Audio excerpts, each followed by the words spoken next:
Hello, hello, bonjour tout le monde. J'espère que vous allez bien. Je suis ravie de vous retrouver aujourd'hui pour un nouveau projet créatif.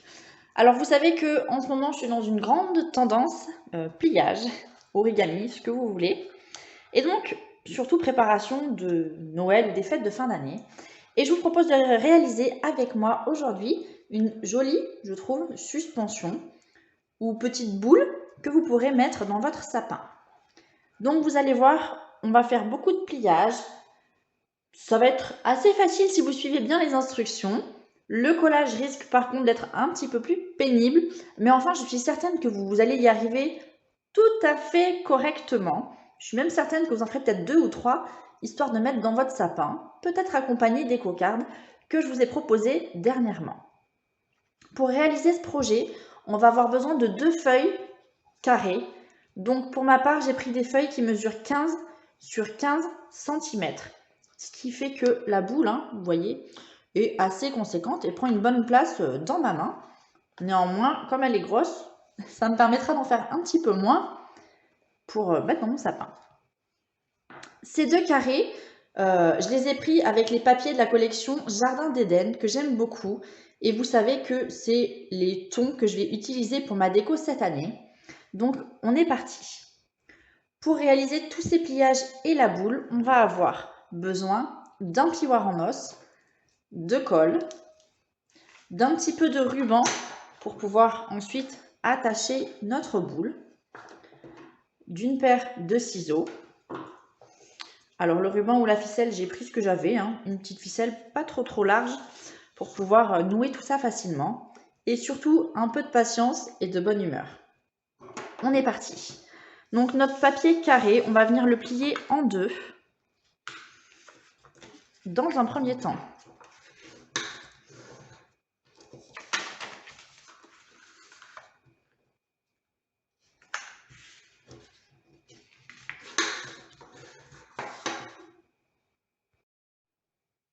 Ensuite, on va venir plier sur les diagonales. Donc, on rabat notre papier l'angle sur l'angle. On fait bien attention à essayer d'être minutieux, j'ai envie de dire, afin d'éviter trop de décalage dans nos découpes. Hop, alors, je plie pas 2 fois au même endroit.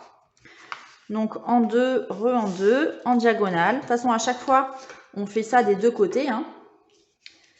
Et maintenant, on va faire attention. On va plier selon les diagonales. Donc ici ou celle-là, ma diagonale, ici le pli de ma diagonale, je vais le pousser vers l'intérieur. Donc vous voyez celui-là et celui-là. La diagonale, j'insiste bien parce que j'ai fait l'erreur.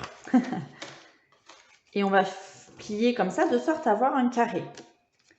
Ce qui fait, vous voyez, qu'on a notre modèle comme ça.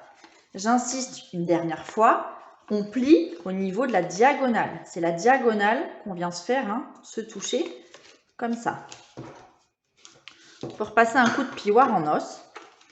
Une fois que c'est fait, alors, on va avoir, vous voyez, la pointe ici, il y a une pointe qui est fermée, on va dire ça comme ça, et la pointe ici qui est ouverte.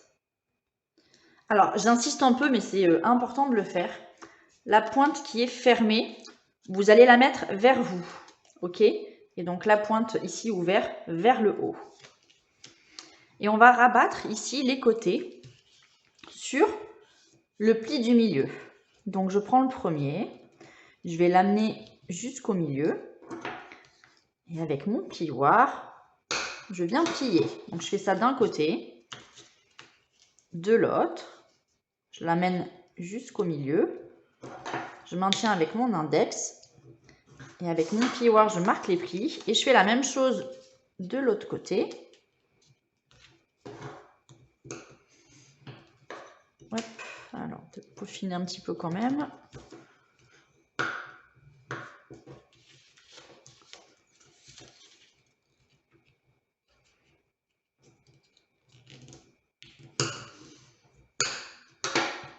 Et voilà. Donc, ici, normalement, vous avez l'ouverture vers le haut. On va prendre les ciseaux et on va couper. Hop. droit. Donc on a toujours la partie fermée ici. Donc vous voyez l'ouverture par là. Qu'est-ce qui va se passer? Alors on peut le laisser comme c'était. On va retourner un petit peu tout ça, j'ai envie de dire.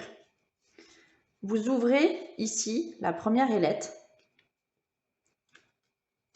Et au lieu de la mettre vers l'extérieur, on va la faire rentrer à l'intérieur. Donc on écarte un petit peu par là, on pousse et on la rentre. On va faire la même chose par là. On écarte, on pousse et on la rentre. Je vais faire la même chose de l'autre côté. Donc j'ouvre, je la rentre et là j'ouvre mon dernier volet. J'écarte un petit peu. Hop. Je rentre tout ça.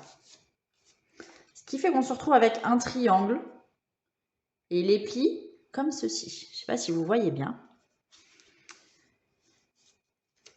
Prochaine étape. On va prendre ici le pli et on va revenir plier sur la ligne du milieu. Donc je fais devant. Je ne sais pas si vous voyez bien. Je retourne et je fais la même chose derrière.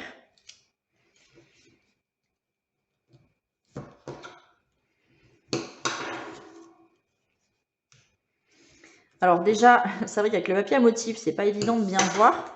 On a tous une projection, j'ai envie de dire, dans l'espace un petit peu différente. Et donc, on a, vous voyez ici, hein, une partie qu'on n'a pas encore pliée. On va venir l'ouvrir. On va faire la même chose derrière. On l'ouvre dans l'autre sens. Et on recommence. On plie. On plie. On plie. Et idem. Une fois qu'on a fait ça, on va pouvoir déplier l'ensemble. Alors on fait attention à bien tout ouvrir, pas déchirer nos petits papiers. On se retrouve avec un papier comme ça. On prend notre deuxième carré et on fait exactement la même chose. Donc je fais ça et je reviens. Pour mon second papier, j'ai plié dans l'autre sens et je vais venir assembler ma boule. Pour l'assembler, on va choisir le bas et le haut.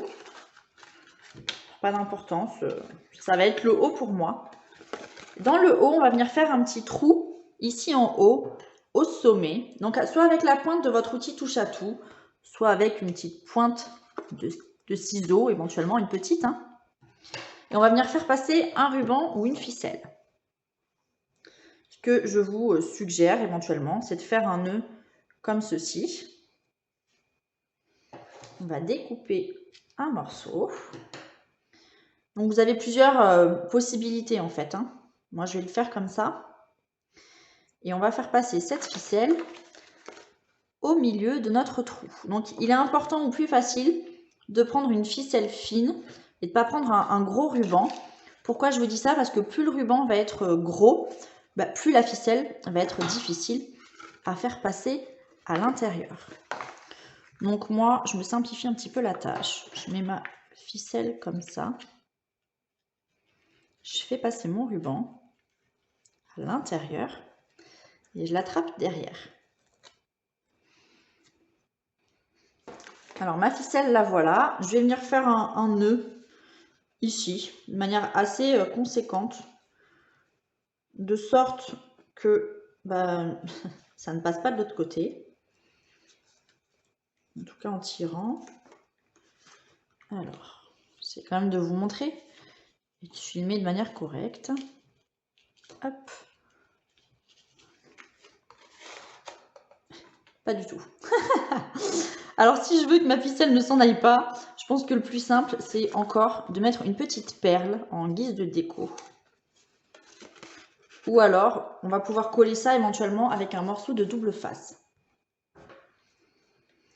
Hop, voilà, ça sera, je pense, plus simple. Tout joli. Et maintenant, c'est là que la crise commence. Vous n'allez pas vraiment bien voir, mais on a des tout petits triangles ici, là. Et on va venir en fait les coller contre les autres triangles. Alors pas dans le même sens, ça veut dire quoi? Il faut que les parties s'emboîtent, j'ai envie de dire, convenablement. Donc si vous regardez ici, hein, on a ici un pli en creux, un pli vallée, qui s'accorde avec un pli montagne. Quand vous allez assembler vos carrés, vous allez certainement paniquer. Pourquoi je vous dis ça? Parce que vous allez vous retrouver avec des triangles qui ne sont pas dans la même position, j'ai envie de dire. Vous voyez, on va avoir un petit décalage à chaque fois ici. Ben, c'est normal. Donc, il faut prendre son mal en patience et coller toutes ces petites parties ensemble. Alors, c'est un travail un petit peu chiant. Je ne vais pas vous mentir. Hein. Mais qui, je pense, mérite quand même le détour. Et donc, on va aligner la pointe avec la pointe, ici. Ce que je vous suggère, c'est de prendre votre mal en patience, coller les parties une à une, faire ça sans stress et sans énervement. Je sais que c'est pas facile, pas toujours évident en tout cas. Alors, je vous dis ça, mais déjà, j'ai pas mis le bon machin.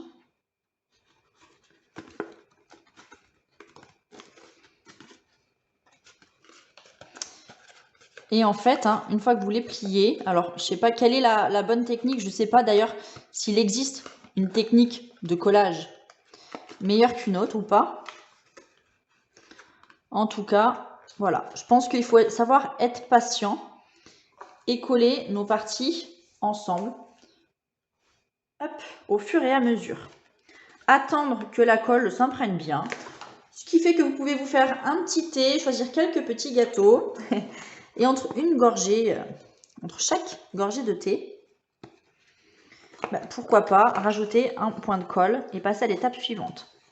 Quoi qu'il en soit, vous devez garder à l'esprit que les petits triangles ici se rabattent toujours vers l'intérieur.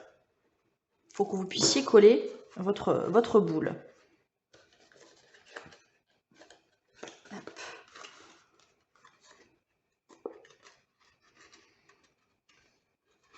Et donc, on va faire comme ça, tout le tour. Voilà.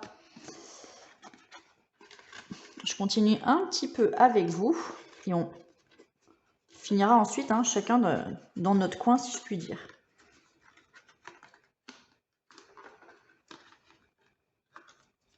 Vous voyez, il faut savoir être patient.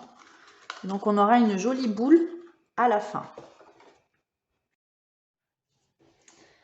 Voilà ma petite boule terminée. Vous pouvez voir comme elle est toute jolie, toute mignonne. Je pense que le plus simple sera encore été de mettre de la colle partout, de former bien ici chaque alvéole et peut-être de tout assembler ensemble. C'est plus simple parce que c'est vrai qu'au fur et à mesure où on colle, quand on plie mal ici, on a tendance à mettre les mains, écarter un petit peu tout, et donc tout faire soulever, alors qu'à la limite, tout mettre en même temps, c'est peut-être plus simple. On aurait aussi très bien pu agrémenter cette boule en rajoutant ici des perles, que ce soit en haut ou pourquoi pas en bas avec une ficelle. En tout cas, voilà un moyen simple de créer des petites boules ou décorations de Noël ou de votre sapin. J'espère que cette technique de pliage vous a plu, en tout cas que le résultat vous plaît, que vous êtes quand même content. Je pense que j'en ferai pas 50, mais allez, peut-être 4-5 en tout cas. Pour moi, ça vaut le coup et c'est une bonne occupation et une jolie déco personnalisée. Je vous souhaite une très très bonne journée et je vous retrouve très bientôt pour un nouveau projet. Ciao ciao!